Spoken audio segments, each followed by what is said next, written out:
Hey, everybody. Welcome to Making Connections. This is your girl, Aly. I hope everybody is having an amazing day. We know that we are still sending up prayers for those who have been in the path of Ian, especially in the Florida area and, heading up through the Charleston and, inland more. But just praying that everybody, is able to recover soon. They get the help and support that they need. So just continue to pray. I know there's still going to be a lot of rain and things going on, they said, through Saturday. So this evening, so you guys be careful. If there's too much water on the road, turn around and go back, right? Right And on the ground. that's it. That's it. I don't like, I like to swim, but I don't like to swim in that kind of water.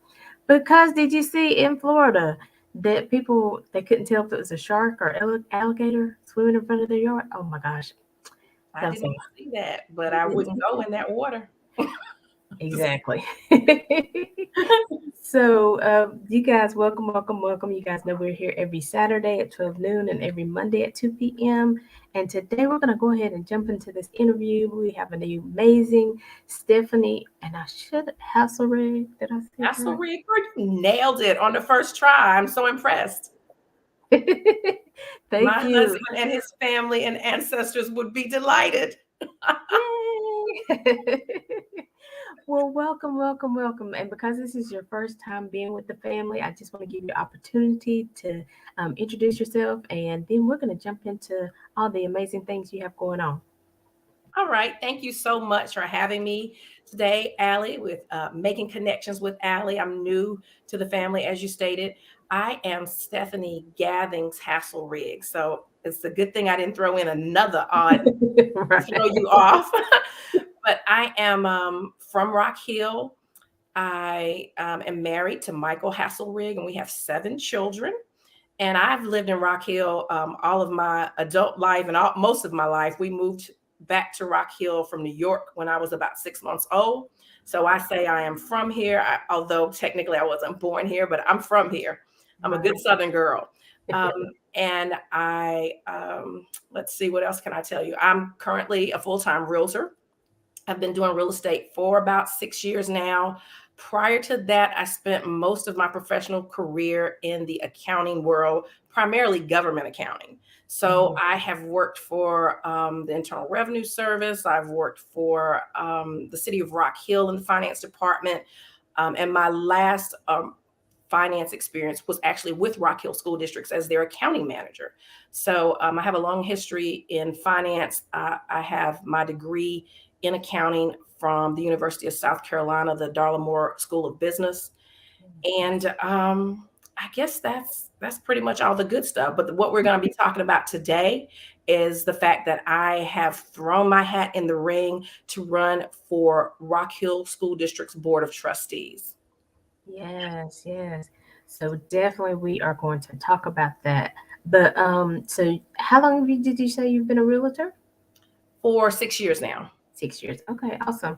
So when you started doing that, because a lot of times, people in our audience, they're entrepreneurs or, they want to start nonprofits and things like that. So we always, through the conversation, I think whatever we're talking about can encourage somebody along the way. So when you jumped into that industry, what was that like for you? So I jumped into real estate. The only time I was not in government accounting was for a couple of years. I did mortgages for Wells Fargo.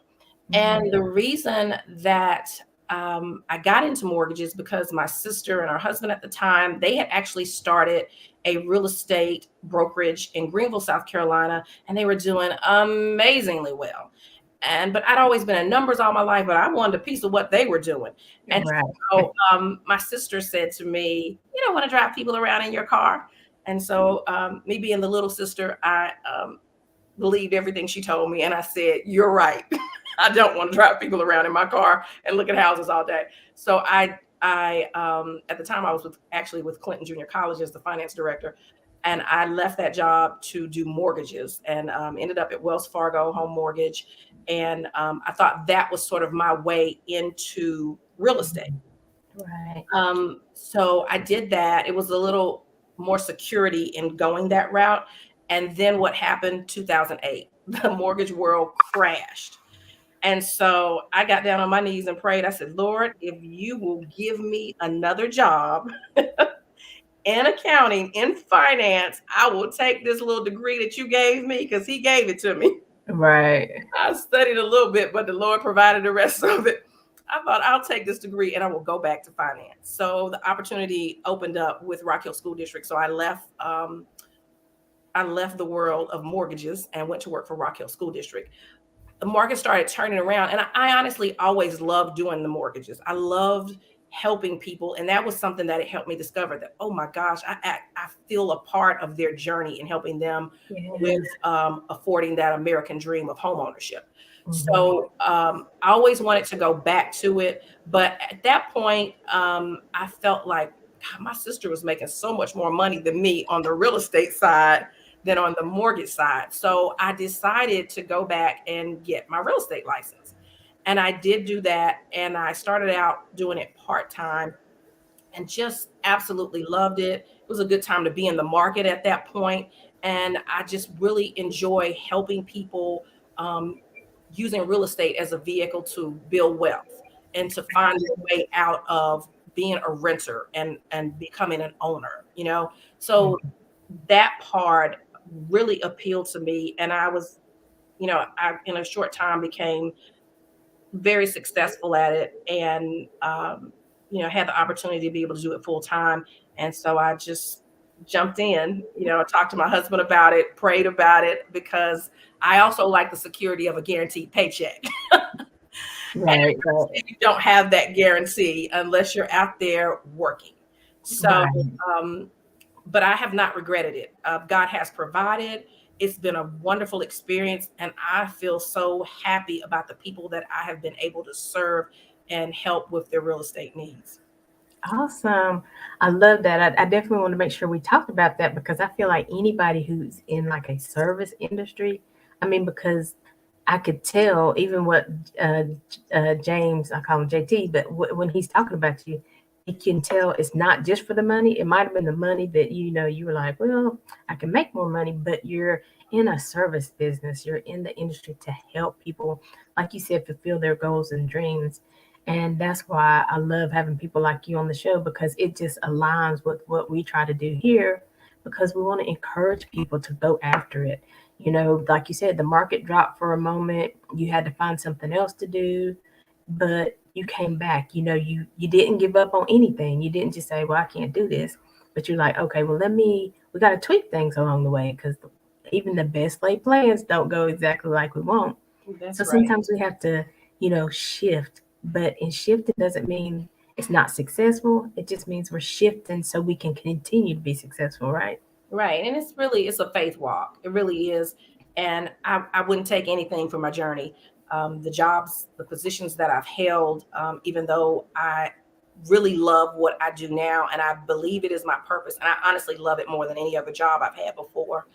I still appreciate all those previous experiences, Right. because all those government positions, the mortgage positions, they all help prepare me and grow me for what I'm doing right now so that I can better serve my clients. And one of the things that I learned about myself along the way that I honestly did not know, besides having that passion for helping people, is that I'm an educator.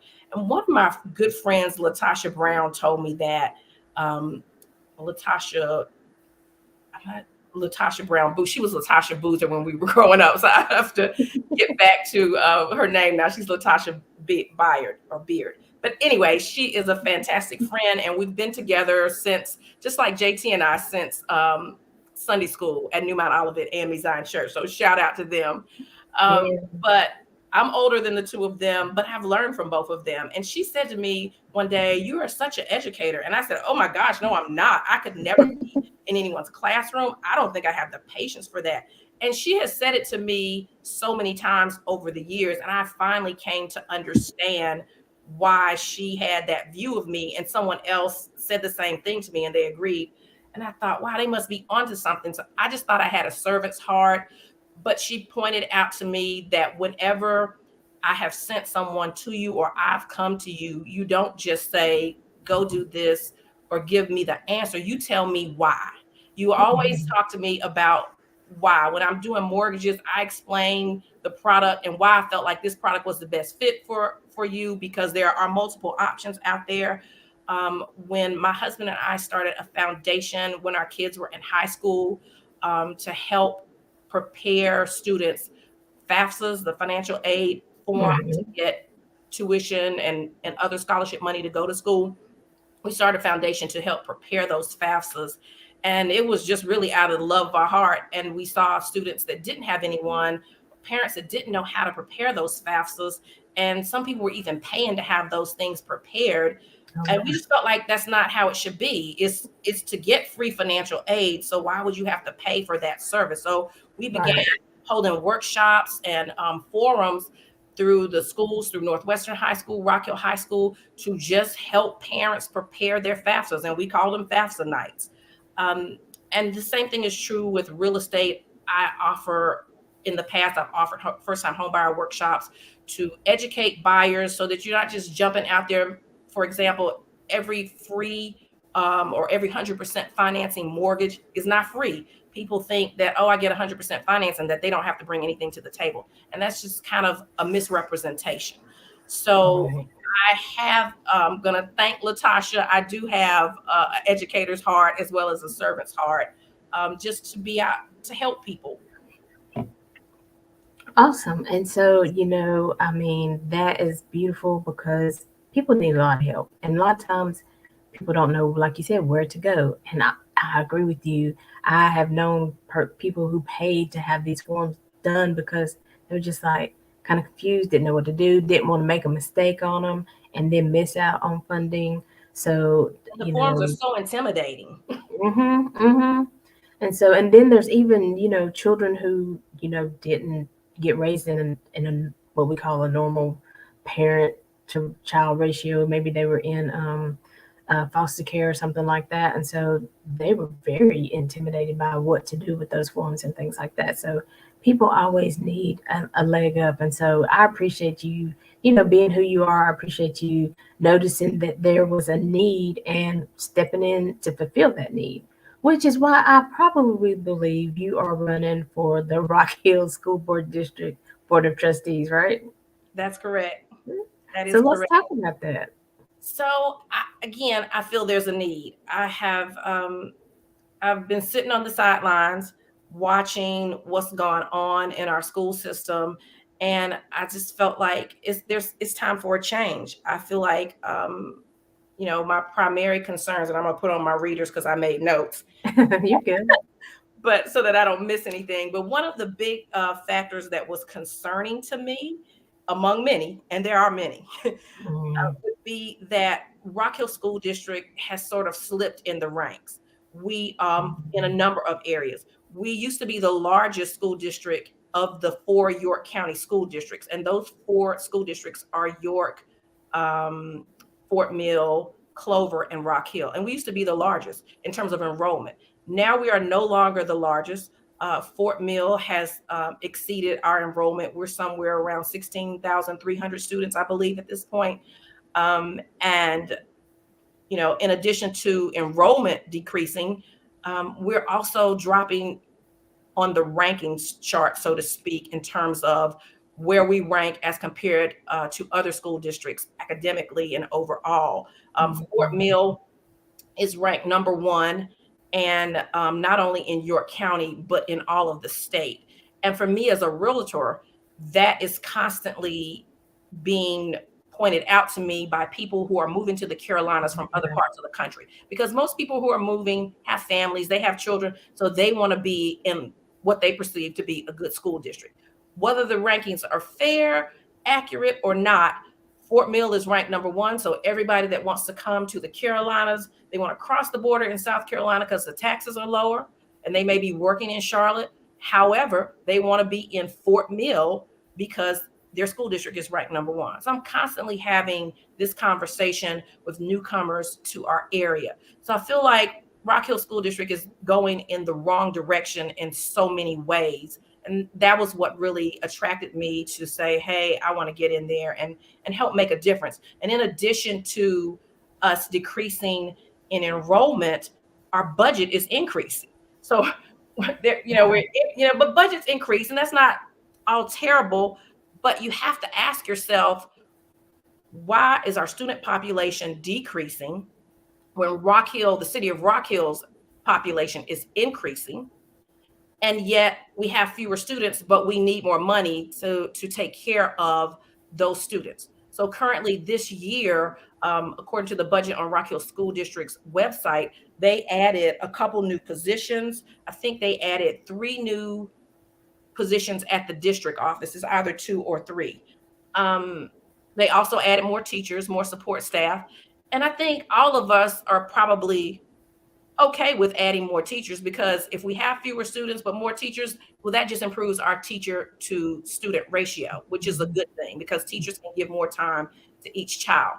Not sure why we need more positions in the district office, again, when our population is shrinking, when we are dropping down the leaderboard in terms of our ranking in school districts in South Carolina. So all of those are things that made me think, as one of the songs used to go, things that make you go, Right, okay, right. why is this happening? Why is the population, or why is our student population shrinking?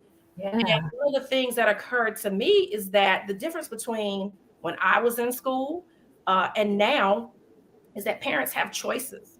So if the school district doesn't function in a way that parents feel is accepting for their needs for their students, they have choices. When I was in school, the choices were private school. So if you didn't come from a family that could afford private school, that wasn't an option for you.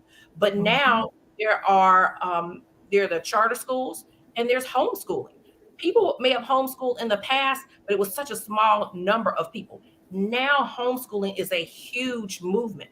So again, I've heard so many parents that I've talked to along the campaign trail say to me, well, if they don't do this, if they don't straighten this out, I'm just going to take my child out and I'm going to homeschool them. Or I Mhm. homeschooled them last year during COVID, and I should have stuck with that. So many parents are looking at other options. And when parents take their children out of Rock Hill School, then that means fewer dollars come to Rock Hill School, because the state basically compensates the school based upon the number of students that are in the school. So that's less money in the budget that we keep increasing. So, that's just one of the big ticket items that was concerning to me. I was also concerned by the fact that they closed 3 elementary schools during a pandemic. I Mm. just felt like communication has got to be better. Many people didn't know that those schools were going to close. We displaced those children, and now we have a problem with schools that were functioning okay, because now they're overcrowded because we put all those children into the remaining schools. Right. Parents are not happy about that. And parents want to be engaged. They want to know what's going on, and not a couple of days before you've already decided it. I just feel like communication needs to be better, not only with parents and students, but the community.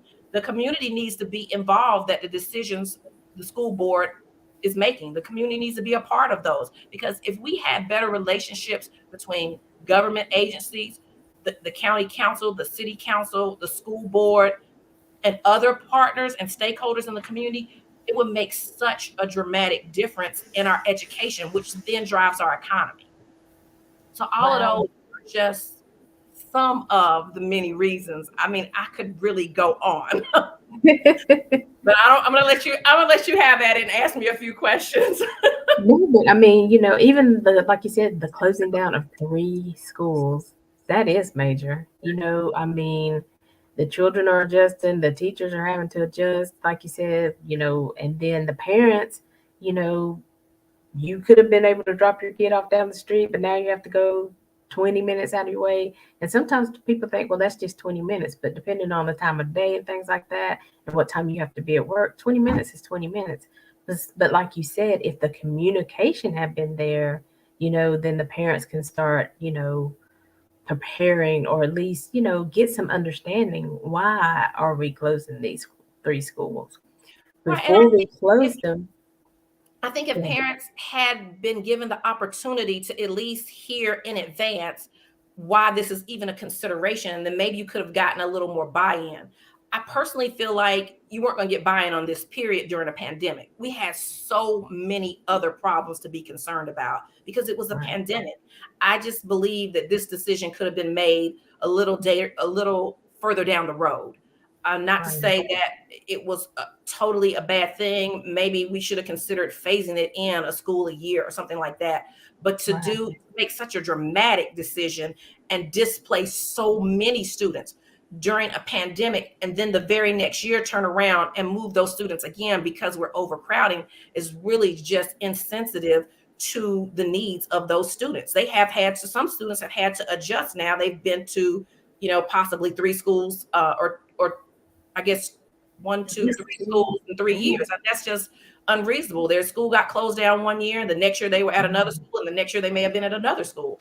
Right. I just think that's inconsiderate of the students and the families. And I just believe that had there been more communication, you may have gotten parents to buy in. Right. Right. And like you said, just a different approach. Maybe, like you said, phase them in. But then, too, again, why are we closing these schools? Is this something that we could have fixed? So you just don't know if you're not a part of that conversation. And so Right. that's why I always tell people be engaged.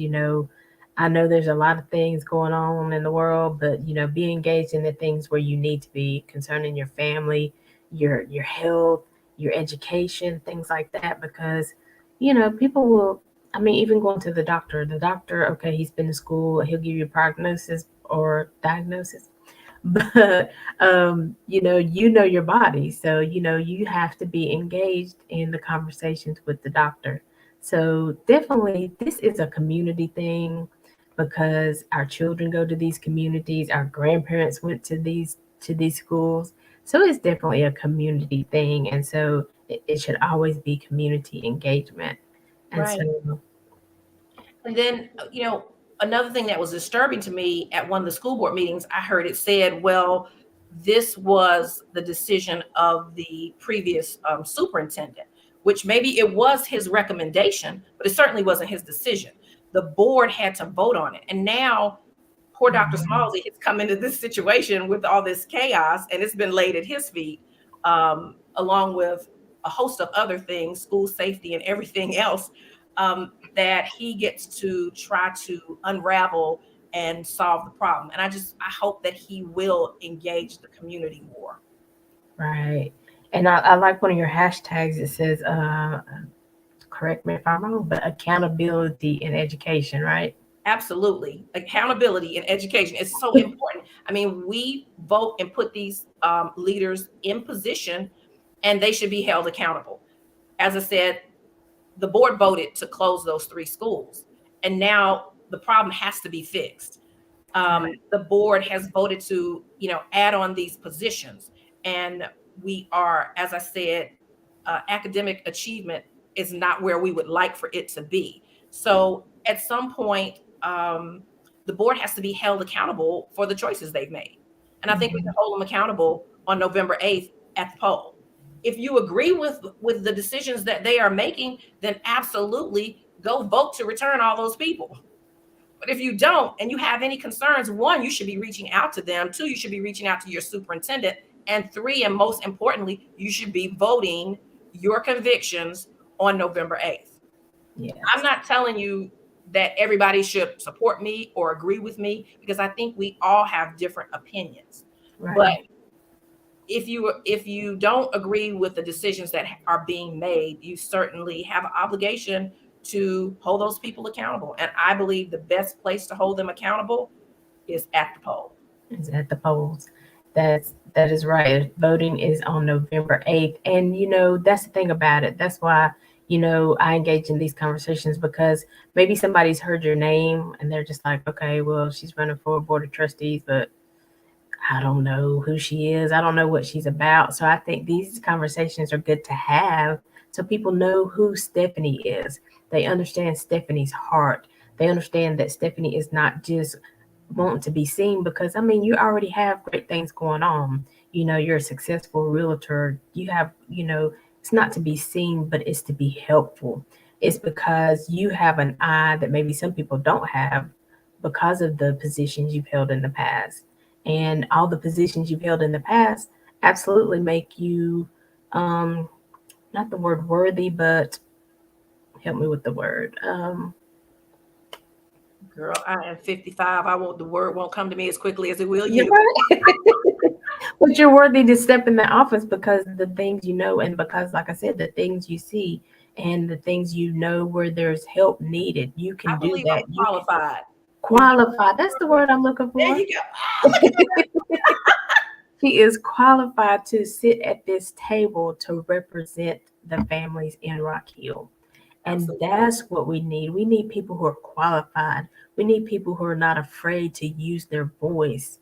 We need people who will, because you saying what you're hearing from the teachers and the staff or the parents, you can bring that to the board because maybe they won't get to be in these community meetings. Maybe they're not going to be able to sit at that table. But you can engage with people like Stephanie who will hold the office and definitely sit there for you to make sure your concerns are heard, right? Absolutely. Absolutely. That is absolutely my goal. As you said, a lot of people are saying, well, she's not a parent. Well, first of all, I am a parent. As I said, I have 7 students. They are not in Rock Hill School District at this time.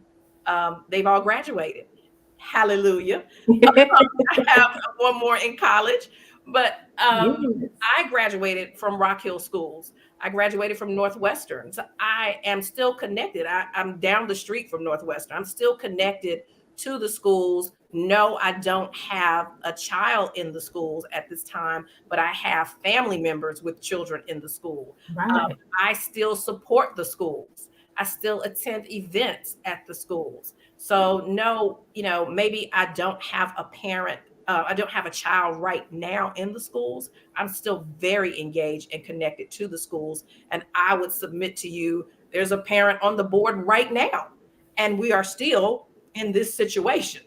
I believe that at Right. some point your business sense has to kick in. And I think anyone would say, you know, fewer students and larger budgets at some point, and adding positions at some point is not a good business choice. And that doesn't Right. require you to have a child to figure out the basic mathematics of that equation. Exactly. And see, even too, like I said, people are not, they don't know that the budget has been increased. They're not doing their due diligence to see, you know what I'm saying? So it's a lot of things that we miss because we don't ask the questions. We don't, like you said, even with the school closing and the board, okay, you're elected officials, we have questions, can you answer them? you Right. know and that's their due diligence to do. It's absolutely their responsibility to do. I believe that the board should be taking it to the streets. I think they should be holding community forums in communities at times that may not be convenient for me as a board member, but are going to be convenient for the parents, that are going to Yes, be convenient for the the students, community, or yes. for the single parent. I believe that sometimes these conversations may have to be had more than once. You may have to hold a forum at this time to accommodate the person that works third shift versus this time for your regular first shift employees. Right. I think we have to engage the community. I mean, I don't know any other way to say it other than to get parents involved. And parents, we have an obligation as well. When they are sending out these surveys, and Lord knows, I know they send out a lot of surveys, it is your responsibility to turn those in, because from what I've heard at the school board meetings, most of the times decisions are being made about things and they're getting less than 1% response on surveys that are being sent out. I think 1% is unacceptable. I Yeah. think it means you have to go check some other places. You have to do the surveys another way. But either way, at the end of the day, it is up to the parents to give their responses, tell how they feel about things that are about to happen. Now, if Right. you are giving your responses, um, and and then the board is going on and doing another thing, that's a whole different conversation. But if you are not responding to the survey, that really, makes it a little difficult for that fight. But I believe to the school board, you have an obligation to try to engage the parents. I was I was gonna Communicate. say that 1%, that's unacceptable. You don't just take that and be like, oh well, people don't care. Oh no, you don't know what's happening in their lives. You don't know, okay, we're getting an extension. Let them know we've only received 1%.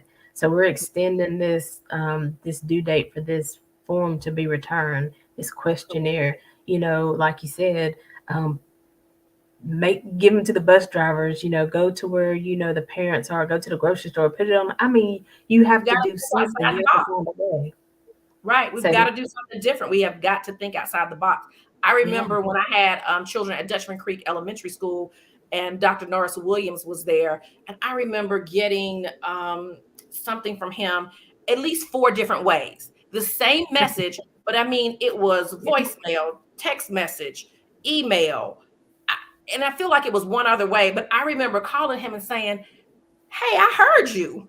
And he said, oh, no, no, no, no, no. Don't let it be said that I didn't communicate with you. Right. We wanted to make sure we got the message. And that brings me to another topic is retention, because Norris Williams is no longer in Rock Hill schools. We have to do something about retaining good talent.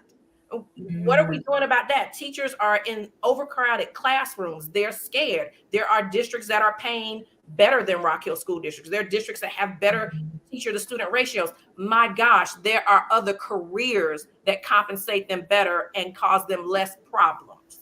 We got right. to do something different outside the box to retain the fantastic teachers that we have in Rock Hill School District. Yes, and the board has got to be. I mean, that is your core right there. You've got to be in contact with these teachers. You have to hear their voice. You have to hear their concerns. And I mean, I'm just saying I'm not saying it's my job, but on certain jobs I've heard people say, well, you do what you need to do because there's always three waiting in line to get your job. That's not the answer. That is not the case either right now. I mean, we are experiencing the great resignation where people are Yeah. no longer feeling obligated to have a 9 to 5. They are going out here and they're starting their own business. They are working in non-traditional jobs. Teachers are in the same position. I mean, it is a thankless job and they do have other opportunities. And so when you think about a first year teacher coming out of college, coming out with all the student loan debt that they have, and then coming into a job that I don't know what the starting teacher salary is. I'm going to guess it's in the early 40s right now. Um, but can't afford a house on that salary by yourself. Right. And rent is increasing. They have other opportunities. Many teachers have to work multiple jobs. So they're working as a teacher, they're doing Challenger after school, and maybe they're also working at Walmart on the weekends. That is just, it's so mind blowing. And then they're, dealing with children who are maybe not necessarily following instructions. They're not getting breaks. I heard one teacher Yeah. say because of the overcrowding, she was teaching in a hallway or a stairwell. Another teacher told me how afraid she was at school because of the whole gun incident. And and one teacher told me her principal said, well, let's don't talk to anybody else about that. Let's just keep it here. Teachers are afraid. They're afraid to even say anything. And that culture has to change. And that's what I was gonna, ask you about. Even the people, taking their children out of school, the parents, is it because they don't feel their children are safe, or is that part of it? I believe, and I can't speak on all of them, but I Yeah. definitely believe that school safety is one of the reason parents are taking their kids out of schools. I believe that, and again, this is just from the book of Stephanie, because I've been told that by some, but I don't think Oh anyone's yeah. done a survey to say how many left for this reason. The question would be, are we asking why they left? When they don't return the next year, is anybody following up to find out? And that's some of that responsibility of the leadership in Rock Hill schools to find out, all right, why are numbers shrinking? Yeah. Because if you find out why, then that can help solve the problem. I absolutely believe that across the United States, we have a problem with safety in schools. And so probably many parents are taking their children out of the schools for the reason of safety. Maybe some parents don't like the way that they are being communicated with in the schools. And so they're going somewhere to a smaller setting like the charter schools, which are popping up every day, and their enrollment is not decreasing. Right. Ours is, but the charter schools are not. So again, parents have options between the charter schools, private school, and then just homeschooling them. There are many people that have decided, you know what, with what I'd have to pay for after school care, I'm just going to stay home and homeschool my child myself, and I can work remotely part time doing this. That is absolutely a thing. Right. So again, with Rock Hill Schools, my recommendation would be find out why we are hemorrhaging students, why we are losing our student population, why is it diminishing? Same thing with the teachers and staff. When people leave, are do we care enough to find out why they're leaving? I just Right. think that these are some simple things that could help answer some questions and maybe give us the data to be able to make some improvements in the school system. Exactly. I mean, let's just, I try to make it relatable to something else, but let's just talk about again with the doctors. I mean, you can have people come in and they say they don't feel well, but unless the doctor asks them questions, I mean, are you having headaches? Are you feeling dizzy? Is it your stomach? They could say they don't feel well, but because people have a stomach bug going around, you give them something for the stomach bug, but it's not even that. They have a infected leg. You know what I'm saying? So you can't. You're treating the wrong symptoms. You're treating the wrong thing. So you definitely communication is important. Right. And with the board and the leadership not asking these questions, not getting involved, to me it looks like a lack of concern for the big picture of what's going on in the district. But there are no consequences, when we continue to slip, because no one's watching the throne. The media's not reporting on it. Again, fewer students, bigger budget, increased administrative positions. Hello, that should be a red light. That Right. should absolutely be a red light to somebody. But no one's watching the throne. The leadership is not being held accountable for it. Um, People keep getting put back each year in these same positions. So I guess maybe they feel like, why should they be concerned? Or or is it just a situation where they can't see the forest for the trees? So they're so deep in the woods, they don't really see the whole Right. forest. Right. I can't say what it is, but I just believe that we can and we must do better. Exactly. I mean, okay, so it's three elementary schools today. You know, there's two down the line, two more down the line. There's a middle school. I mean, how long before there is no Rock Hill School District? Right. Unless we change the trajectory of where the Rock Hill School District is going, unless we Absolutely. can answer those questions, unless we can be engaged. Because, I mean, we all know people want to be where, I mean, even if you talk about church, a lot of times, like you said, people have families, and even when they're moving in, they're looking for a church that has like a youth group, you know?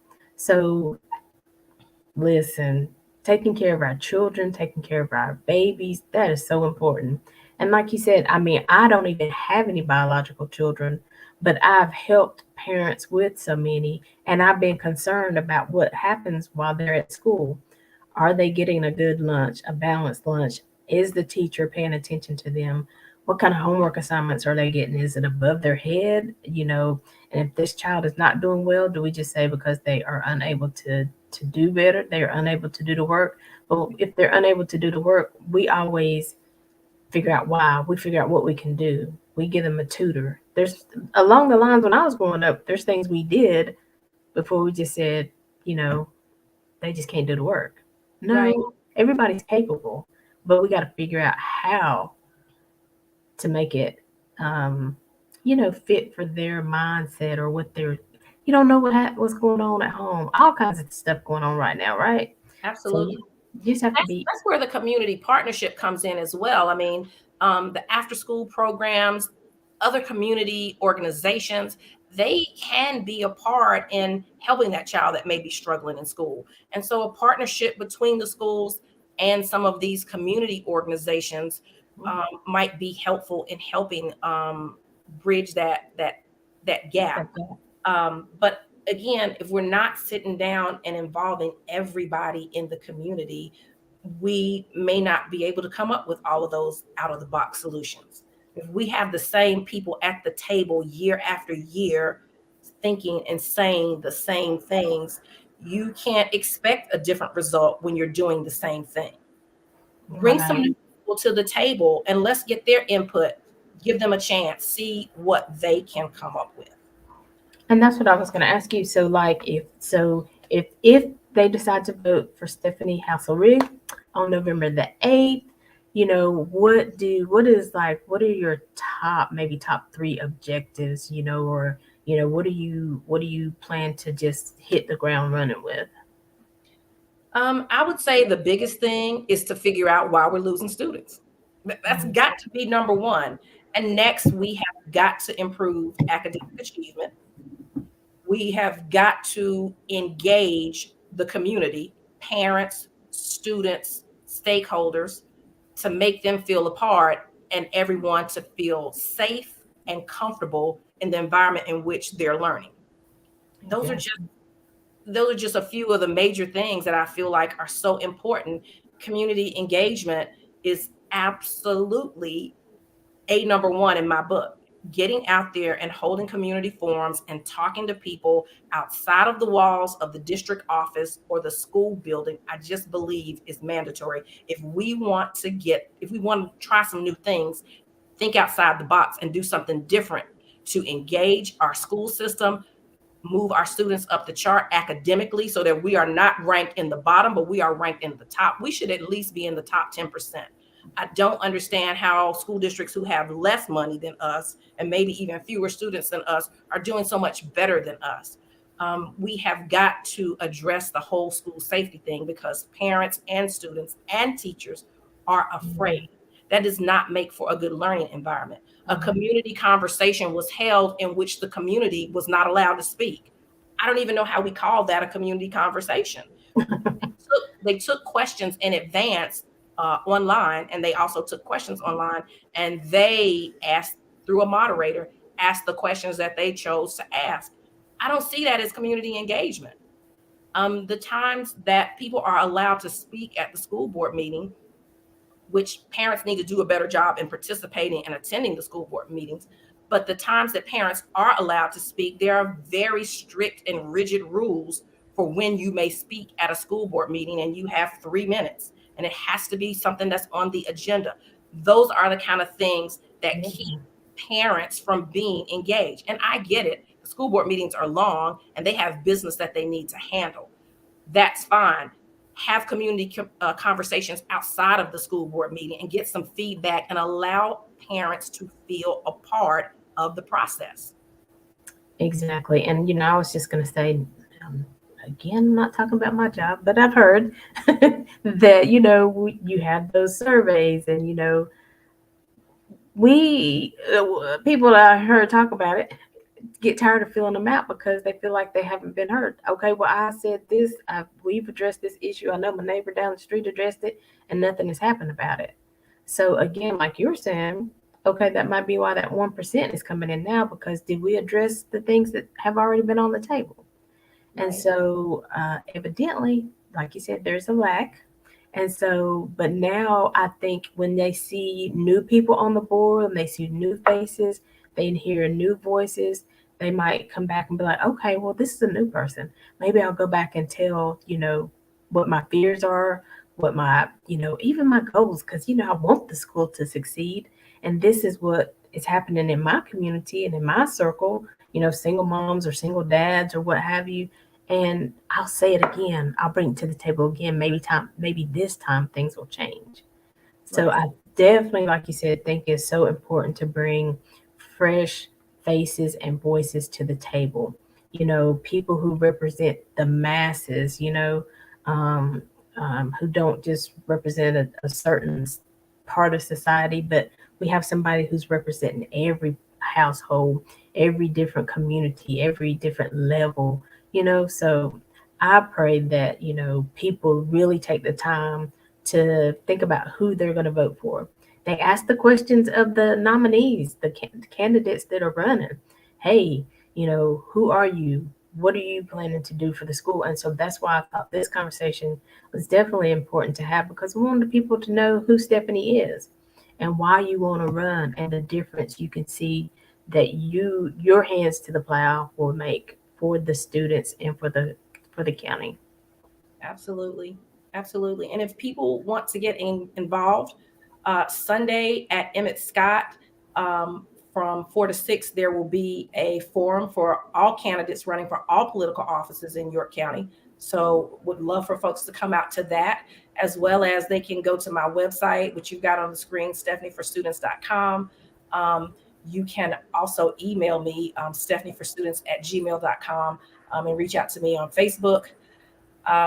I'd love to hear from you. I just believe that together we can make a difference, and I believe that voting is not just it's not a chore; it's a privilege, it's a responsibility, and I just believe that whether the candidate you like is running or not, you have an obligation to go vote. Right. And if the candidate you want to be there is not there, hey, ask them, okay, what's stopping you from being on this ticket? Because Right, I know, just like your friend told you, you have a teacher's heart. You're able to teach. You're able to show people how to do things in a different way. So, if you have somebody who you want to be on the ticket, talk to them, figure out why they're not running. But the people who are, don't just say, well, I wish Jonathan was running, or JT, but he's not on the ticket, so I'm not going to vote. No, you have to vote anyway. Figure out who Stephanie is. Figure out who we have. Some other candidates coming up this month. Kawana and the different people. Okay, who are they? right, right, Take the time, because, like you said, it is a privilege. And I used to think my vote didn't matter, but oh yeah, it does. right. Because how many people sitting at home saying my vote doesn't matter? Then all of a sudden there's 25,000 people sitting at home whose votes mattered. Right, right, absolutely. And I just believe that when you vote, that's not enough. You should then hold the people that you elected as your leadership accountable, not only in the school system, but at all levels. Yeah. At all levels, at the local city councils, the South Carolina House of Representative, Congress, all of those people that you put in those positions, whether you voted for them or not, they are your elected officials, and you should contact them when they're not supporting what you thought they were going to support, or when they're not supporting what you believe in. And not to say that they're going to always support what you believe in, but I do believe you should let them know, hey, I don't agree with this, and I believe you should vote this way. And they may or they may not. But if they do not enough times, then that's when you should be casting your vote the next November, or maybe you should be running. We all have an obligation. Exactly, exactly. I like that. See, maybe you should be running. She called somebody out. But I agree with you. It's so important, and just, but let me ask you this question. So let's just say, and we're not saying whether, we're not putting it in atmosphere like that, because we believe God, whatever He has for you is for you. But let's say if you don't win, are you going to stop supporting the Rock Hill School District? Are you going to stop asking questions? Are you going to stop being present? Well, that is a fantastic question.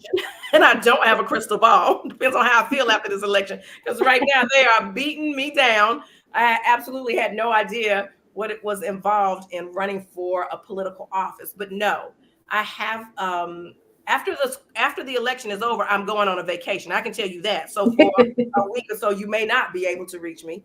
I can But understand that. but no, I will absolutely still be engaged. As I said, I help students. I help students fill out FAFSAs. Anytime a parent calls me that has a question, I try my best to connect them and to help them out. I will still be contacting Dr. Smallsy to say, hey, what's going on? You remember what we talked about? So he has an awesome task at his feet, and he has some very unique ideas that I hope he gets the opportunity to implement. He came to us through Fort Mill School District, which is the #1 school district in South Carolina. So I'm hoping he can implement some things to get Rock Hill where they need to be. But if he's not, Dr. Smalls, this is for you. I will be still calling you and checking in on you. Please do, because he sounds like he's got a task ahead of him. So he needs all the prayers and support he can get. Absolutely. So before we go, we had a few photos of Stephanie out in the community and different things. So we want to run that little video, and then if you want to talk about any of those events before we go, but definitely want to remind everybody, if you still have questions, or if you want to read more about Stephanie, because it's hard to even, and see, that's what I'm saying. Even at the school board meetings, how can you really get across everything in 3 minutes? I mean, we've been here almost an hour, and I'm sure there's still more and deeper levels we can go to. So, but if you want to know more about Stephanie, you can go to stephanieforstudents.com, which is her website. But we're going to check out this video, and then if you want to comment on any of the pictures, you feel free.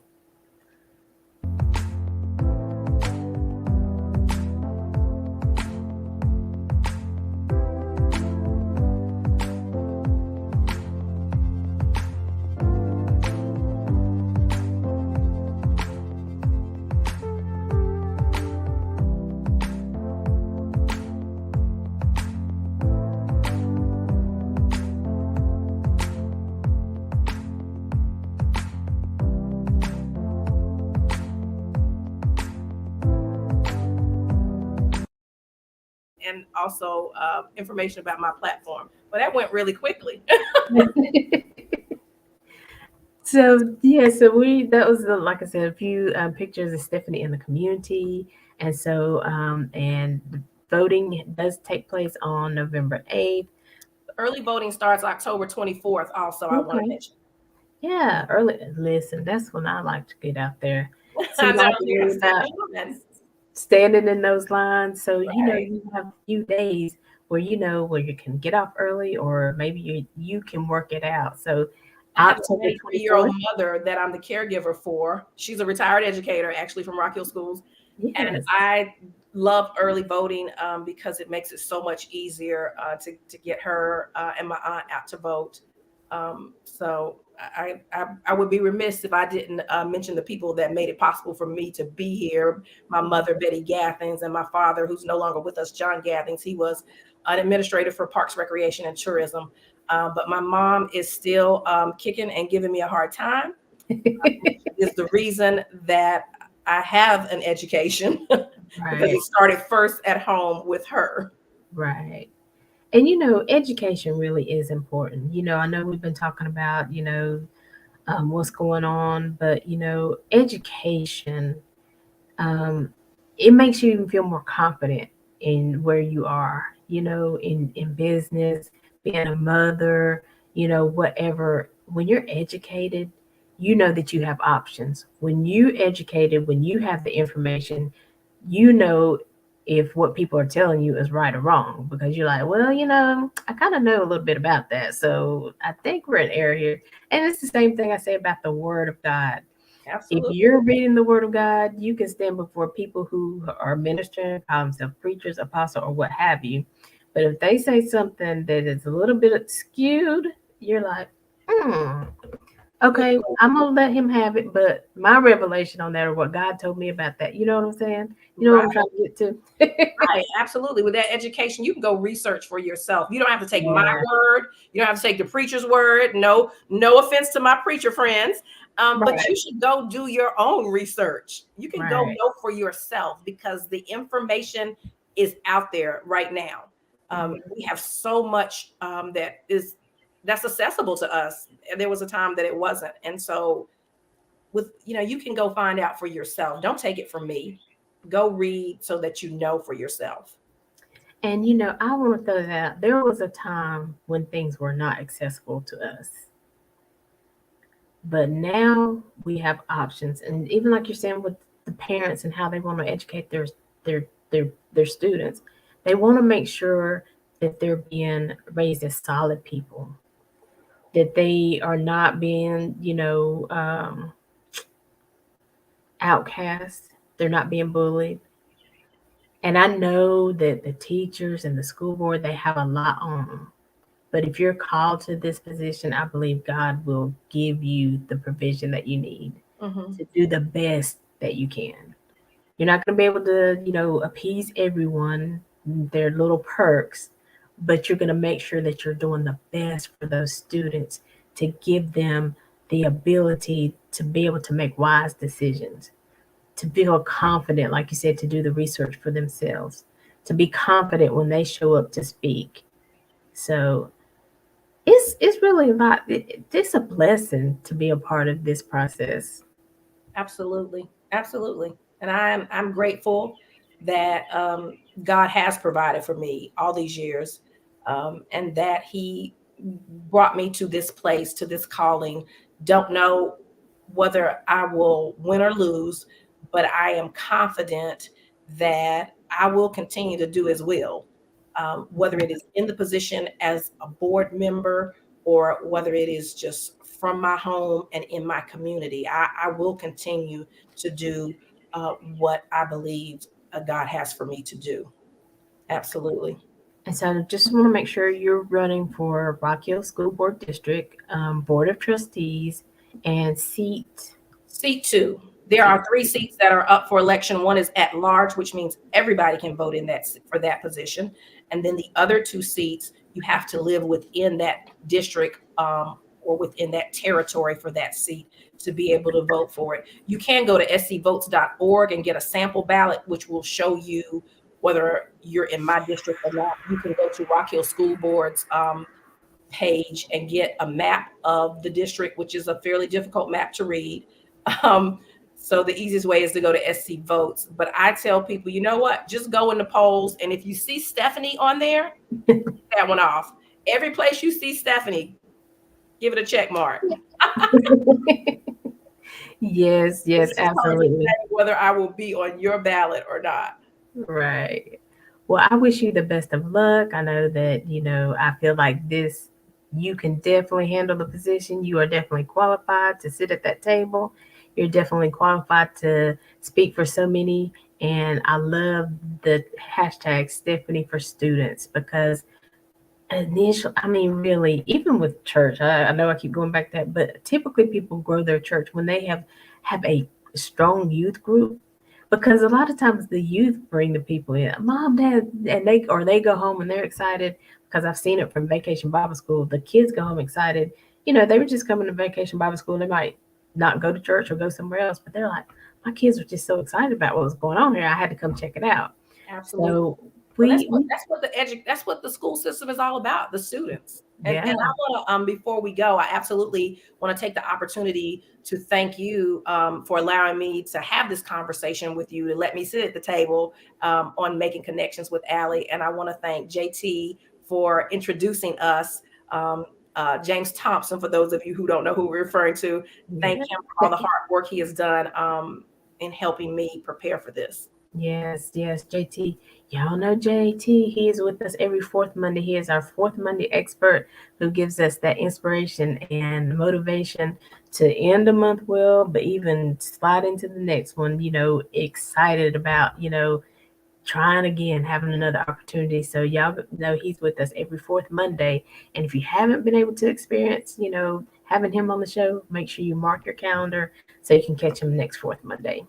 But Stephanie, you are welcome. We are excited, whenever you want to come back, you have things you want to discuss. We're here for you. We believe in what you're doing because, like I said, it's amazing. I've never had children of my own, but if you talk to other people who know me, who've seen kids with me and taking them to games and picking them up and being a chaperone, they're like, "Well, who's your child?" I'm like, "Those four right there." Those are the best kind that you just got part time. Right, That's because what when I say as a grandparent. we get home from this event, they're going back to their parents' house and stuff. But their parents couldn't be here, but they wanted to make sure they were safe. So I stepped up to the plate. So I appreciate what you're doing. And so, again, we are making connections with Aly. We're here every Saturday at 12 noon and every Monday at 2 p.m. And Stephanie, I want you to tell everybody again how they can follow you or reach out to you. You can reach out to me at stephanieforstudents.com. You can reach out to me on Facebook at that same name, Stephanie for Students. Email stephanieforstudents@gmail.com. or message me, and I will certainly get back to you. And I appreciate you again, Aly, and I hope that everyone has a fantastic weekend. Yes, thank you. Vote on November 8th, but if you don't want to vote, wait till November 8th. Early voting starts October 24th in the Rock Hill District. Go vote. Your voice matters. You are important. So you should always show up for yourself, your children, and your community. So, you guys, we got to get out of here. This has been a great conversation. I love it. And we expect to hear more from Stephanie as the days go on. And we'll find out November 8th what happens, but we're rooting for her. But until next time, as always, follow Making Connections with Aly on Facebook, Instagram. Like the page, follow us, turn on your notifications so you know when we go live with great guests like Stephanie. And so, again, we're here every Saturday at 12 noon and every Monday at 2 p.m. And as always, until next time, we're leaving you with love, positivity, and good vibes. Have a great day, everyone. Bye Bye, bye. Stephanie. Bye bye.